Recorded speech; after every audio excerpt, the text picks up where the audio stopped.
Hello students, welcome to Band एजुटेक। आज हम class 12th accountancy unit 3 reconstitution of a partnership firm जो हमारा चल रहा था, तो रिकन्स्टिट्यूशन होने का जो पहला सर्कमस्टेंस था या जो पहला रीज़न था वो हम पढ़ाई कर रहे थे, यानी change in the profit sharing ratio among the existing partners. अगर एग्जिस्टिंग पार्टनर्स के बीच में, यानी वो पार्टनर जो पहले से बिजनेस में काम कर रहे हैं, उनका अगर प्रॉफिट शेयरिंग रेशियो चेंज होता है उनके बीच में, तो हमें कुछ एडजस्टमेंट रिक्वायर्ड होता है, हमें कुछ एडजस्टमेंट करना होता है, जिसको हम स्टेप बाय स्टेप देख रहे थे। पहला एडजस्टमेंट था आपका गेनिंग रेशियो और सैक्रिफाइसिंग रेशियो कैलकुलेट करना, पहला एडजस्टमेंट। दूसरा जो था आपका methods of valuation of goodwill, आप गुडविल को वैल्यूएट कर रहे थे, उसका मूल्यांकन कर रहे थे। 3 मेथड उसमें हमने आपको बताया, average profit method, super profit method and capitalisation method. तो हमने गुडविल को वैल्यूएट कर लिया। इसके बाद जो पार्टनर जितना गेन किया है उतना सैक्रिफाइसिंग पार्टनर को गुडविल का हिस्सा देता है एज ए कॉम्पनसेशन। तो ये यहाँ तक हम लोग का सब कुछ क्लियर है, सब कुछ हमने पढ़ाई ठीक से कर रखा है यहाँ तक। अब जो है आपका accounting treatment of reserves and accumulated profits when there is change in the profit sharing ratio of existing partners. अगर एग्जिस्टिंग पार्टनर के बीच में, जो पार्टनर काम कर रहे हैं, अगर उनके बीच में प्रॉफिट शेयरिंग रेशियो चेंज होता है, तो अगर पार्टनरशिप फर्म में कोई रिजर्व होगा या एक्यूमुलेटेड प्रॉफिट होगा तो उसका ट्रीटमेंट हम कैसे करेंगे वो यहां पर हम सीखेंगे। देखिए, सबसे पहले हम जानेंगे कि रिजर्व होता क्या है या एक्यूमुलेटेड प्रॉफिट क्या होता है। पहले हम सिंपल भाषा में, आम भाषा में समझते हैं, फिर हम आएंगे पार्टनरशिप पे। देखिए, आपके पेरेंट्स जो भी पैसा कमा करके घर पे लाते हैं, वो घर के में बहुत सारा एक्सपेंस होता है, उसके ऊपर खर्च करते हैं। जैसे आपकी पढ़ाई का खर्च है, आपके मोबाइल फ़ोन का खर्च है, राशन का खर्च है, इलेक्ट्रिसिटी का खर्च है ना। घर में जितना भी सारे चीज़ें आती है, बहुत सारा एक्सपेंस है, उसके ऊपर खर्च करते हैं। लेकिन आपके पेरेंट्स कुछ पैसा बचा कर भी रखते हैं। कैसे बचाते हैं? जितना भी वो कमा करके लाए और जितना भी एक्सपेंसेस वो कर दिए, उसके बाद कुछ पैसा वो बचा करके रखते हैं एज ए रिजर्व। उस पैसा को क्या करते हैं? रिजर्व। कि फ्यूचर में अगर कोई लायबिलिटी अकर होता है, अगर कोई ऐसा सिचुएशन आता है जिसको वो हैंडल ना कर सके, तो उसके लिए वो कुछ कुछ पैसा बचा करके रखते हैं ताकि फ्यूचर में उनको काम आ सके। तो सेम चीज़ यहाँ पर पार्टनरशिप फर्म में भी वही है। पार्टनरशिप फर्म में भी कुछ पैसा रिजर्व के तौर पे रखा जाता है ताकि कोई भी अगर ऐसा लायबिलिटी अकर हो फ्यूचर में, तो उसके लिए कुछ पैसा रिजर्व के तौर पर बिजनेस में हो, ताकि हमारा दूसरा काम रुके नहीं। पार्टनरशिप फर्म चल रहा है, सारा बिजनेस चल रहा है, नॉर्मल ट्रेडिंग एक्टिविटी चल रही है, लेकिन कुछ कुछ चीज़ें ऐसी होती है जो अननोन होती है, जिसको बारे में पता नहीं होता है, फ्यूचर में वो हो सकता है। तो उसके लिए कुछ पैसा इकट्ठा करके रखा जाता है, एक अलग से अकाउंट बना करके एक अलग से जगह पे रखा जाता है, जिसे हम क्या बोलते हैं? यहाँ पे हम रिजर्व बोलते हैं। क्यों रखते हैं? क्योंकि फ्यूचर में वो पैसा काम आ सकता है, कोई ऐसा लायबिलिटी अकर हो सकता है। एक्यूमुलेटेड प्रॉफिट का मतलब भी हो गया आपका वो प्रॉफिट जो बिजनेस में एज इट इज छोड़ दिया गया। जैसे अगर हम कंपनी की बात करें तो शेयर होल्डर को सारे डिविडेंड देने के बाद, लाभांश देने के बाद जो भी पैसा बचता है, वो जो पैसा बिजनेस में होता है, उसे हम एक्यूमुलेटेड प्रॉफिट बोलते हैं। काइंड ऑफ रिजर्व है, पैसा बिजनेस में पड़ा हुआ है। तो ये आपका रिजर्व एंड एक्यूमुलेटेड प्रॉफिट का ट्रीटमेंट कैसे करते हैं ये हम जानेंगे। तो रिजर्व अलग अलग टाइप का हो सकता है। एक है आपका जनरल रिजर्व, जनरल रिजर्व है आपका, ये इसका पैसा आप इस्तेमाल कर सकते हो कहीं भी। इसके बाद हो सकता है आपका workman compensation reserve.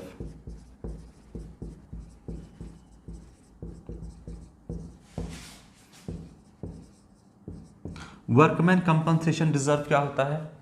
Workman compensation reserve यानी वो रिजर्व जो वर्कमैन को कंपनसेट करने के लिए, यानी अगर उनको कोई नुकसान होता है काम के दौरान, अगर उनको कोई चोट लग जाती है, तो कंपनसेशन के तौर पे, यानी क्षतिपूर्ति के तौर पे, अगर उनको कोई हाथ पैर टूट गया है या कुछ भी हो गया, उनको इंजर्ड हो गए वो, तो उसके लिए एक रिजर्व बना के रखा जाता है जिसको हम बोलते हैं वर्कमैन। वर्कमैन यानी जो काम कर रहे हैं, अगर उनको कुछ होता है तो कंपनसेशन के तौर पे यानी क्षतिपूर्ति के तौर पे जो अलग से रिजर्व बना के रखते हैं उसे हम बोलते हैं वर्कमैन कंपनसेशन रिजर्व। ये एक रिजर्व हो गया। इसके बाद आपका हो गया investment fluctuation reserve.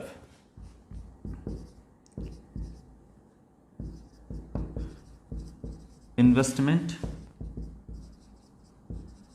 Fluctuation reserve, ये क्या है आपका इन्वेस्टमेंट फ्लैक्चुएशन रिजर्व? ये जो आपका रिजर्व है, ये आप मार्केट में पैसा इन्वेस्ट करते हो और जो पैसा इन्वेस्ट किया, मान लो कि 5 लाख रुपीस आपने मार्केट में इन्वेस्ट किया। अगर आपका इन्वेस्टमेंट 5 लाख का है और फ्यूचर में 5 लाख का ही रहता है तब तो कोई बात नहीं, लेकिन यहाँ पर मान लो आपके इन्वेस्टमेंट का वैल्यू गिरता है। अगर 5 लाख है और ये 4,70,000 हो गया तो यहाँ पर आपका इन्वेस्टमेंट क्या हुआ? नीचे गिर गया। इन्वेस्टमेंट होता है आपके लिए एसेट, और एसेट का वैल्यू क्या हो गया? गिर गया। तो इसको कवर अप करने के लिए, इसको फिर से पुराने जैसा यानी 5 लाख करने के लिए हम एक रिजर्व बनाते हैं जिसको बोलते हैं इन्वेस्टमेंट फ्लैक्चुएशन रिजर्व। अच्छा, फ्लैक्चुएशन का क्या मतलब होता है? जैसे घर पे आप लोग रहते हो तो कभी वोल्टेज अप एंड डाउन होता है, यानी इसको बोलते हो क्या कि वोल्टेज फ्लैक्चुएट कर रहा है। फ्लैक्चुएट करना मतलब बढ़ना या घटना, है ना। यहाँ पर अगर बढ़ जाता है इन्वेस्टमेंट 5 लाख से 5,50,000 होता है तब तो हमें कोई रिजर्व की ज़रूरत नहीं है, इन्वेस्टमेंट बढ़ गया, इट्स ओके फाइन।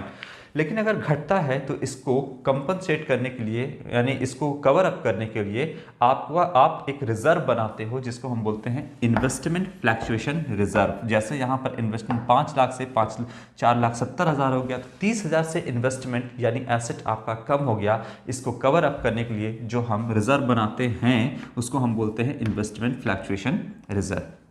क्लियर है बात? तो ये आपका कुछ टाइप ऑफ रिजर्व है जिसके बारे में हम धीरे धीरे पढ़ेंगे। इसके बाद आपका हो सकता है एक्यूमुलेटेड प्रॉफिट।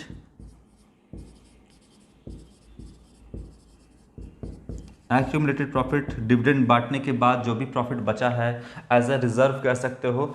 ये आपका बिजनेस में प्रॉफिट छोड़ दिया गया है। अगर ये भी कुछ है आपके बिजनेस में तो इसका भी इस्तेमाल किया जा सकता है। अच्छा, लेकिन अब क्या हो रहा है यहाँ पर? ये सारा तो रिजर्व है। अब जो ये आपका रिजर्व है, रिजर्व बनता कहाँ से है? देखिए, रिजर्व जो बनता है वो नेट प्रॉफिट में से बनता है। नेट प्रॉफिट जितना भी फैक्ट्री का एक्सपेंस और जितना भी ऑफिस का एक्सपेंस देने के बाद जो निकलता है वो निकलता है आपका नेट प्रॉफिट। याद करो, क्लास 11th में हमने पढ़ा था trading and profit and loss account. Trading and profit and loss account जो था आपका, ट्रेडिंग अकाउंट जो फैक्ट्री से रिलेटेड है, फैक्ट्री का सारा खर्च दे दिया बिजनेसमैन ने, अब उसको ऑफिस का खर्च देना है, प्रॉफिट एंड लॉस अकाउंट बना करके सारा ऑफिस का खर्च दे दिया। अब जो बचा आपका नेट प्रॉफिट जो आता था, ये किसका है? ये नेट प्रॉफिट होता था आपके ऑनर का। और ऑनर जो है इसी में से जितना भी प्रॉफिट हुआ है इसमें से कुछ पैसा हटा करके क्या बनाता है? वो बनाता है रिजर्व। यानी जो रिजर्व बनता है वो नेट प्रॉफिट में से ही बचता है, यानी कुछ पैसा अलग करके रख लिया गया है ताकि फ्यूचर में काम आ सके। तो बताइए, नेट प्रॉफिट अगर ऑनर का है तो जितना भी आपका यहां पर रिजर्व है वो भी तो ऑनर का है। क्लियर है बात? नेट प्रॉफिट अगर ऑनर का है तो हमने यहां पर जितना भी रिजर्व बनाया है वो भी तो ऑनर का है। अगर इसका पैसा कहीं इस्तेमाल नहीं होता है तो अल्टीमेटली ऑनर को चला जाएगा, यानी यहां पर पार्टनर्स को चला जाएगा। फिर से बात सुनना, नेट प्रॉफिट जो है वो ऑनर का है, इसमें से कुछ पैसा हटा करके रिजर्व बनाया गया। अब जो रिजर्व बनाया गया अगर इसका कहीं भी इस्तेमाल नहीं किया जाता है तो अल्टीमेटली ये नेट प्रॉफिट का तो ही हिस्सा है, और नेट प्रॉफिट चूंकि ऑनर का है तो रिजर्व भी ऑनर का होगा। इसका मतलब जो भी रिजर्व का पैसा अगर इस्तेमाल नहीं होगा तो वो उसके ऑनर को चला जाएगा, यानी ऑनर में यानी पार्टनर में डिस्ट्रीब्यूट हो जाएगा। क्लियर है बात? अच्छा, डिस्ट्रीब्यूट हो जाएगा मतलब क्या? रिजर्व का पैसा निकाल करके कैश हाथ में दे दिया जाएगा? नहीं, जो भी पैसा पार्टनर्स को दिया जाएगा उसके कैपिटल अकाउंट में क्रेडिट किया जाएगा और जो भी पैसा काटा जाएगा उसके कैपिटल अकाउंट को डेबिट किया जाएगा। ऑनर का जो अकाउंट होता है बिजनेस में वो होता है कैपिटल अकाउंट। जैसे आपका अगर कोई अकाउंट है बैंक में तो सेविंग बैंक अकाउंट आपका हो सकता है। जो भी पैसा आएगा आपके अकाउंट में क्रेडिट होगा, जो भी पैसा जाएगा आपके सेविंग अकाउंट से डेबिट होगा। ऑनर का जो पैसा है बिजनेस में जो अकाउंट है वो कैपिटल अकाउंट है, तो जो भी पैसा आएगा उसके अकाउंट में क्रेडिट होगा और जो भी पैसा जाएगा उसके अकाउंट से डेबिट होगा। तो रिजर्व का कहीं भी इस्तेमाल नहीं होगा, तो इस रिजर्व को हम पार्टनर्स के कैपिटल अकाउंट में ट्रांसफर कर देंगे। क्लियर बात है, क्योंकि रिजर्व अल्टीमेटली नेट प्रॉफिट का हिस्सा है और ये ऑनर का ही पैसा है। अब चलिए हम सवाल पे आते हैं।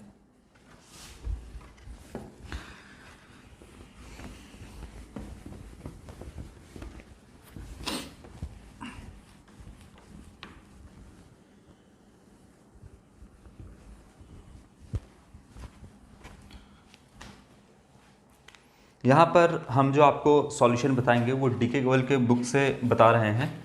ये आपका बुक है, आप प्रैक्टिकल क्वेश्चन पे आ जाना। यहाँ पे है आपका accounting treatment of reserves and accumulated profits when there is change in the profit sharing ratio existing partner, है ना, रेशियो ऑफ एग्जिस्टिंग पार्टनर्स। चलिए हम स्टार्ट करते हैं क्वेश्चन नंबर 24 से।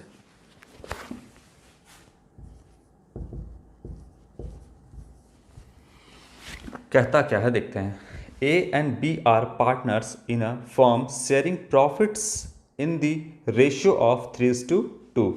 ए और बी दो एग्जिस्टिंग पार्टनर्स थे जो पार्टनर काम कर रहे हैं बीच में, और इनके बीच में जो प्रॉफिट शेयरिंग रेशियो था वो आपका 3:2 के रेशियो में बांटते थे पुराने फर्म में। They decided to share profits in the ratio of 3:4, और फ्यूचर में जो उनका नया पार्टनरशिप फर्म था जो रिकन्स्टिट्यूशन के बाद वो नए फर्म में जो बांटते थे रेशियो वो आपका 3:4 था, विथ इफेक्ट फ्रॉम अप्रैल 1, 2021। तो 2021 1 अप्रैल से ये लागू किया गया उनका new profit sharing ratio. On that date there was a credit balance of 70,000 in their profit and loss account, और उनके प्रॉफिट एंड लॉस अकाउंट में 70,000 का एक प्रॉफिट था। क्रेडिट बैलेंस का मतलब प्रॉफिट, डेबिट का मतलब लॉस। तो यहाँ पर क्रेडिट बैलेंस 70,000 का था। Pass the necessary journal entry assuming that partners decided to distribute the profit. Partner चाहते हैं कि इस प्रॉफिट को हम डिस्ट्रीब्यूट करके ख़त्म करें जब प्रॉफिट शेयरिंग रेशियो चेंज हो रहा है। देखिए, प्रॉफिट शेयरिंग रेशियो चेंज होने से पहले ये जो आपका प्रॉफिट है ये बांट करके ख़त्म करेंगे, तब नया पार्टनरशिप हम शुरू करेंगे, ताकि आगे में जाकर के कोई भी दिक्कत ना हो, क्योंकि प्रॉफिट शेयरिंग रेशियो चेंज हो रहा है। तो यहाँ पर बोलता है कि प्रॉफिट शेयरिंग रेशियो चेंज होने से पहले ये सब कुछ को हम ओल्ड रेशियो में बांट के ख़त्म कर लेंगे। तो ख़त्म कर देते हैं। यहाँ पर जो आपका क्रेडिट बैलेंस दिया हुआ है प्रॉफिट एंड लॉस अकाउंट में 70,000, ये आपके लिए प्रॉफिट है। क्रेडिट बैलेंस का मतलब क्या हो गया कि profit and loss account credit है, कितने से? 70,000 से। अब बोलता है कि इसे डिस्ट्रीब्यूट करना है, तो इसे क्या करेंगे, इस प्रॉफिट को डिस्ट्रीब्यूट करने के लिए, ट्रांसफ़र करने के लिए क्रेडिट से उठा के क्या कर देंगे, हम डेबिट कर देंगे। तो यहाँ लिखते हैं प्रॉफिट एंड लॉस अकाउंट को हमने डेबिट कर दिया, कितने से? 70,000 रुपीज़ से। क्लियर है। ट्रांसफ़र करने के लिए अपना ये साइड चेंज कर लेगा, था क्रेडिट साइड में, ट्रांसफ़र करने के लिए हम कर देंगे इसको डेबिट साइड। तो क्रेडिट साइड में आपका जगह खाली हो गया है, क्रेडिट साइड में यहाँ जगह खाली हो गया है। अब यहाँ पर जो भी हम लिखेंगे, जिस भी अकाउंट का नाम लिखेंगे, ये जो प्रॉफिट है उसमें ट्रांसफ़र हो जाएगा। फिलहाल हमको किस में ट्रांसफ़र करना है, तो यहाँ पर हमको ए और बी को दे देना है, क्योंकि ये आपका प्रॉफिट जो था वो पड़ा हुआ है बिजनेस के अंदर, कितना? 70,000 का, और इसको हम ए और बी में क्या कर देंगे, ट्रांसफ़र कर देंगे ओल्ड प्रॉफिट शेयरिंग रेशियो में। तो लिखेंगे इज कैपिटल अकाउंट, क्रेडिट कर दिए मतलब इसके अकाउंट में पैसा ट्रांसफ़र हो जाएगा, और टू बीज कैपिटल अकाउंट। दोनों के कैपिटल अकाउंट को, ए और बी के कैपिटल अकाउंट को हमने यहाँ पर क्रेडिट कर दिया। क्रेडिट करने का मतलब यहाँ पर हो गया कि उसके अकाउंट में ये प्रॉफिट क्या हो जाएगा, ट्रांसफ़र हो जाएगा। अब 70,000 का यहाँ पर प्रॉफिट को ट्रांसफ़र करना है और किस रेशियो में करेंगे, तो नए पार्टनरशिप में जो नया रेशियो है उससे पहले ओल्ड प्रॉफिट शेयरिंग रेशियो में इसको डिस्ट्रीब्यूट करने को कहता है। हम इसको डिस्ट्रीब्यूट कर देंगे। चलिए कैसे करेंगे, 70,000 का है और ओल्ड प्रॉफिट शेयरिंग रेशियो क्या है इनका, ओल्ड प्रॉफिट शेयरिंग रेशियो है 3:2, मतलब 3/5 और यहाँ पर हो गया 70,000 का 2/5। जब आप इसको काटोगे तो हो जाएगा आपका 42,000। ये जाएगा आपका ए के कैपिटल अकाउंट में ट्रांसफ़र हो गया और 28,000 रुपीज़ जो है ये ट्रांसफ़र हो गया आपका बी के कैपिटल अकाउंट में। तो एक आपका प्रॉफिट पड़ा हुआ था, एक्यूमुलेटेड प्रॉफिट आप इसे कह सकते हैं, पड़ा हुआ था और इसे हमने क्या कर दिया, ए और बी को ट्रांसफ़र कर दिया किस रेशियो में, तो ओल्ड प्रॉफिट शेयरिंग रेशियो में। क्लियर है। इसके बाद क्वेश्चन नंबर 25, क्वेश्चन नंबर 25 क्या कहता है देखते हैं। कहता है आपका A B and C are partners sharing profits and losses in the ratio of 1:2:3। From April 1st, 2021, they decided to share the profits in the ratio of 2:3:4। तो जो पार्टनरशिप में जब रिकन्स्टिट्यूट होगा, जब प्रॉफिट शेयरिंग रेशियो चेंज होगा, तो नए firm में ABC का जो रेशियो है वो है आपका 2:3:4 का, ये आपका है। इसके बाद कहता है आपका on that date profits and losses account disclose a debit balance of 90,000।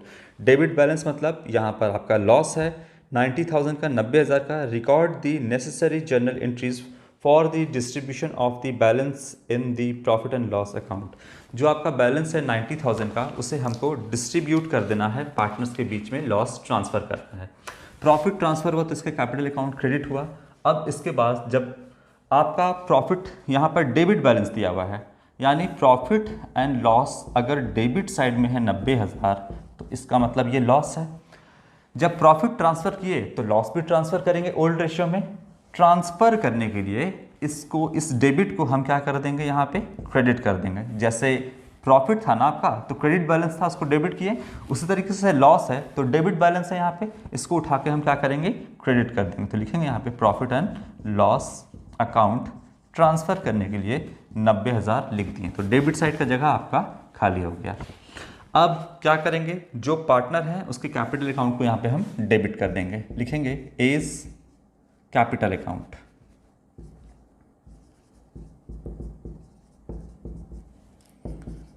बीज कैपिटल अकाउंट डेबिट और सीज कैपिटल अकाउंट डेबिट।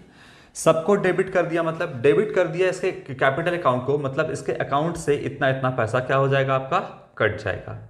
अब किस रेशियो में हम करेंगे, तो ओल्ड प्रॉफिट शेयरिंग रेशियो में यहां पर हम सबको डिस्ट्रीब्यूट कर देंगे 90,000 को। क्या हो जाएगा, पहला 90,000 इंटू कितना, ओल्ड प्रॉफिट शेयरिंग रेशियो है 1:2:3, मतलब 1/6। इसका हो जाएगा 90,000 इंटू 2/6 और ये हो जाएगा 90,000 का 3/6। काटते हैं इसको, ये आएगा आपका 15,000। तो ए के कैपिटल अकाउंट से जो पैसा कटेगा, जो डेबिट होगा, वो होगा आपका 15,000 रुपीज़। ये होगा आपका बी के से कटेगा जो, वो था आपका 30,000 रुपीज़ और सी के से आपका होगा 45,000 रुपीज़। तो सबके अकाउंट से, एक एक कैपिटल अकाउंट से जो पैसा लॉस का डिडक्ट हो जाएगा वो होगा 15,000, बी से 30,000 और सी से आपका 45,000 रुपया। तो इस तरीके से हम इसका ट्रीटमेंट करेंगे। ओके, इसके बाद जो आपका दिया है सवाल में, वो है आपका एक वर्कमैन कंपनसेशन रिजर्व दिया है। इसको भी हम समझते हैं। क्वेश्चन नंबर 26 अब हम देखते हैं।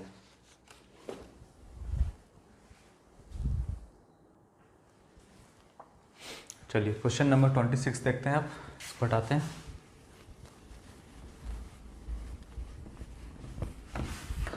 इन सारे चीज़ों को बच्चे आप लोग जर्नल एंट्री के फॉर्मेट पे बनाना, नरेशन के साथ।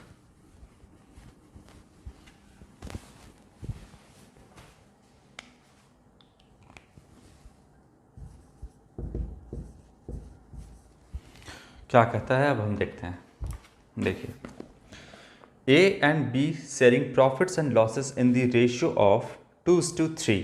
पुराने फर्म में ए और बी दो पार्टनर थे जिनका profit sharing ratio old firm में था 2:3। Decided to share future profits and losses equally with effect from 1 अप्रैल 2021। 1 अप्रैल 2021 से उनके बीच में जो प्रॉफिट शेयरिंग रेशियो चेंज हुआ वो हो गया इक्वली, मतलब जो प्रॉफिट बटेगा वो equally बटेगा। An extract of their balance sheet as at 31st March 2021 is as follows। तो देखते हैं क्या है उनके बैलेंस शीट में। एक है आपका वर्कमैन कंपनसेशन रिजर्व है। रिजर्व बनता कहाँ से है? प्रॉफिट में से, नेट प्रॉफिट में से बढ़ता है, और अल्टीमेटली अगर इस रिजर्व का कहीं पर कोई इस्तेमाल नहीं हुआ तो ये पार्टनर्स में डिस्ट्रीब्यूट हो जाएगा। तो वर्कमैन कंपनसेशन रिजर्व जो है आपका लाइबिलिटी साइड में 40,000 दिख रहा है। अब अलग अलग केस दिया हुआ है इसमें। क्या कहता है आपका, so the accounting treatment under the following alternative cases. पहला केस है जो आपका वो है if there is no other information. कोई भी इंफॉर्मेशन नहीं दिया है तो क्या करेंगे? जो रिजर्व है वो पार्टनर्स के बीच में डिस्ट्रीब्यूट हो जाएगा ओल्ड प्रॉफिट शेयरिंग रेशियो में। रिजर्व टेक्निकली लायबिलिटी है, और लायबिलिटी का जो बैलेंस होता है वो क्रेडिट होता है। यहाँ पर ट्रांसफ़र करने के लिए हम वर्कमैन कंपनसेशन रिजर्व जो आपका है ये होना चाहिए था क्रेडिट साइड में, लायबिलिटी है तो क्रेडिट साइड में होगा। ट्रांसफ़र करने के लिए हम इसको डेबिट करते हैं और लिखेंगे वर्कमैन, आप लोग पूरा लिखना, हम शॉर्ट में थोड़ा लिखें, वर्कमैन कंपनसेशन रिजर्व अकाउंट। ये आपका है, और कितने का रिजर्व है? 40,000 का रिजर्व है। डेबिट क्यों किया? टेक्निकली इसका क्रेडिट साइड में होना चाहिए क्योंकि ये लायबिलिटी है, लेकिन ट्रांसफ़र करने के लिए हम इसको डेबिट किए। वर्कमैन कंपनसेशन रिजर्व टू, कोई क्लेम नहीं है तो सारे पार्टनर्स के बीच में डिस्ट्रीब्यूट हो जाएगा ओल्ड प्रॉफिट शेयरिंग रेशियो में। यहाँ पे कितना कौन पार्टनर है? एस, तो एस के कैपिटल अकाउंट में ट्रांसफ़र होगा, और टू बीज कैपिटल अकाउंट। 40,000 है into old profit sharing ratio है 2/5, इसको जाएगा, और 40,000 इंटू 3/5 जो है चला जाएगा किसको? बी को। 8,000 होगा कटने के बाद, तो 16,000 जाएगा आपको ए के कैपिटल अकाउंट में, और 24,000 जो जाएगा वो चला जाएगा आपके बी के कैपिटल अकाउंट में।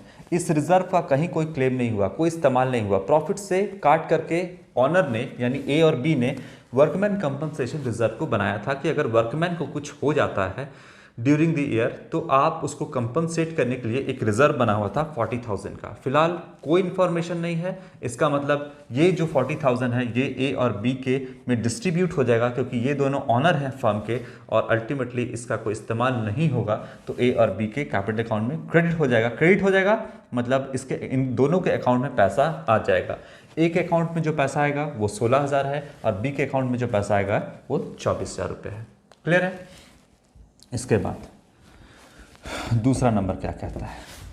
दूसरा नंबर केस कहता है आपका कि if a claim on account of workman compensation is estimated at 25,000, अगर 25,000 का क्लेम किया जाता है तो फिर कैसे इसका हम ट्रीटमेंट करेंगे, आइए देखते हैं। आपका रिजर्व है कितने का? वर्कमैन कंपनसेशन रिजर्व 40,000 रुपये का है, तो सबसे पहले आप इसे डेबिट कर दो वर्कमैन कंपनसेशन रिजर्व अकाउंट 40,000 से ट्रांसफ़र करने के लिए।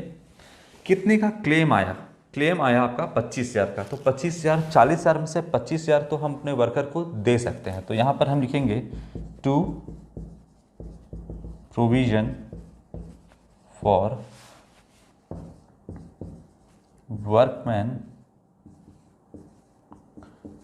Compensation claim account. कितने का क्लेम आया?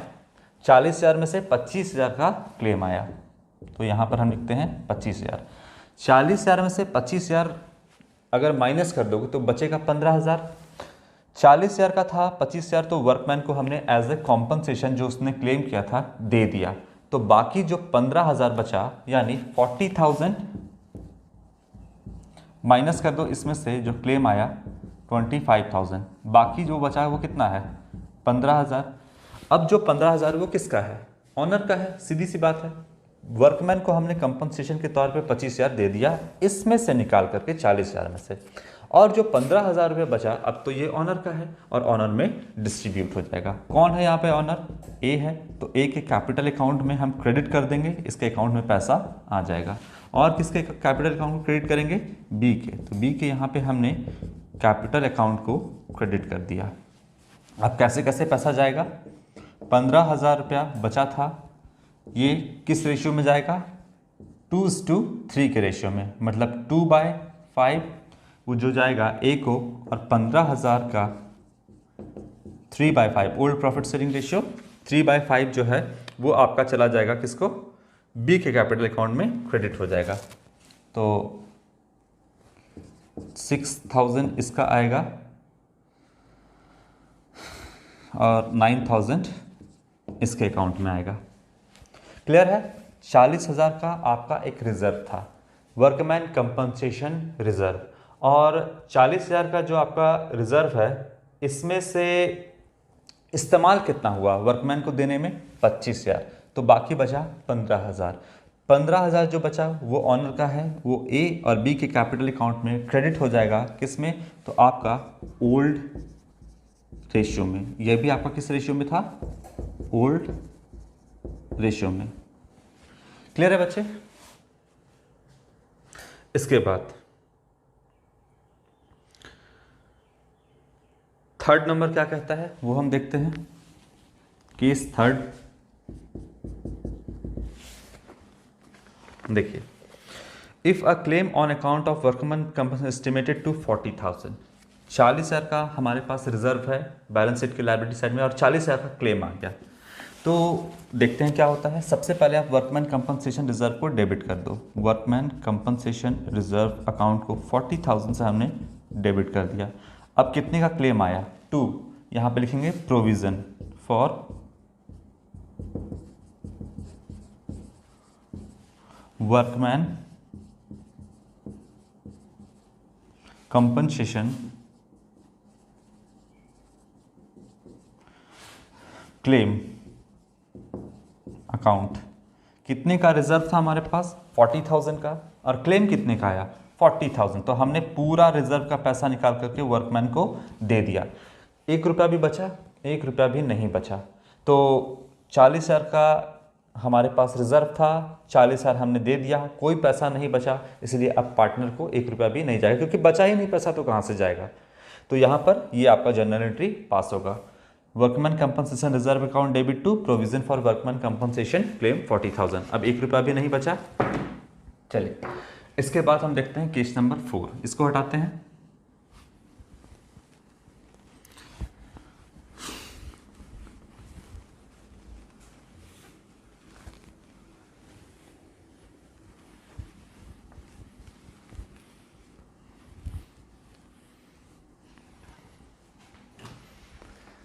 केस नंबर 4 क्या कहता है, कहता है if a claim on account of workman compensation is estimated at 50,000, 50,000 का आपका एक क्लेम आया है वर्कमैन कंपनसेशन रिजर्व।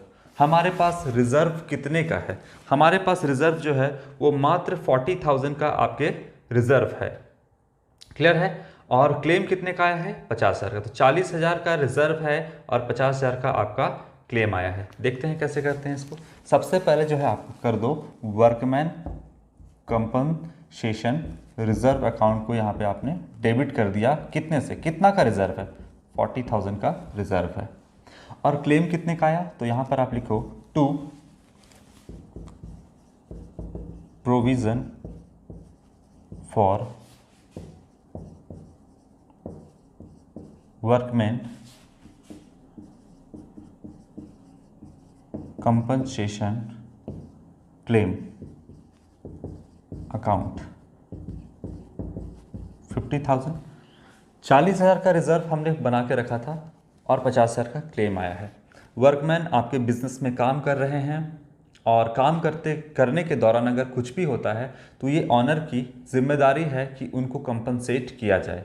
रिजर्व हमने सोचा था कि चलो 40,000 का बहुत रिजर्व है, बना के रखते हैं, लेकिन क्लेम यहाँ पे 50,000 हो गया तो 50,000 भी देना पड़ेगा। किसको देना पड़ेगा? ऑनर को। तो यहाँ पर 40,000 तो रिजर्व से पैसा निकाल लोगे। यहाँ पर आप ऐसे देखो, 40,000 तो रिजर्व से निकाल लोगे, बाकी बचा 10,000। और ये 10,000 क्या हो गया? एक तरीके से ऑनर को यानी ए और बी को नुकसान हो गया, अपने पॉकेट से पैसा देना पड़ गया। और नुकसान हो गया तो हम डेबिट क्रेडिट तो हमेशा बराबर होना चाहिए। यहाँ पर हम लिखेंगे 10,000 और इसकी जगह पे हम लिखेंगे डेबिट में revaluation account. Revaluation account, revaluation account आपका एक नॉमिनल अकाउंट है और नॉमिनल अकाउंट के रूल से debit all expenses and losses के नियम से रिवैल्यूएशन को हमने यहाँ पे डेबिट कर दिया, क्योंकि 10,000 से किसको नुकसान हुआ? ऑनर को नुकसान हो गया, ए और बी को नुकसान हो गया। 40,000 का रिजर्व था, 40,000 तो रिजर्व से पैसा निकाल लिए और 10,000 अपने पॉकेट से ए और बी को भरना पड़ जाएगा, क्योंकि ऑनर है और काम करने के दौरान वर्कमैन को कुछ भी होता है तो रिजर्व में जितना है उतना तो देना ही होगा।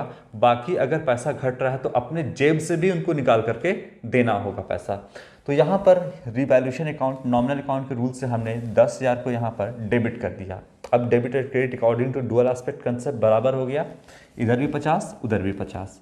अब ये जो नुकसान हुआ है आपका, ये कौन भरेगा? ये आपका भरेगा ए और बी यानी ऑनर भरेगा। और किस रेशियो में? तो ओल्ड प्रॉफिट शेयरिंग रेशियो में उसको देना होगा। इस रिवैल्यूएशन जो नुकसान है इसको ट्रांसफर करने के लिए डेबिट से उठा के हम क्या करते हैं? क्रेडिट करते हैं। यहाँ पे हम टू लिखेंगे, टू रिवैल्यूएशन अकाउंट, उठा करके डेबिट से ट्रांसफर करने के लिए क्रेडिट कर दिए 10,000 को। क्या करेंगे डेबिट में?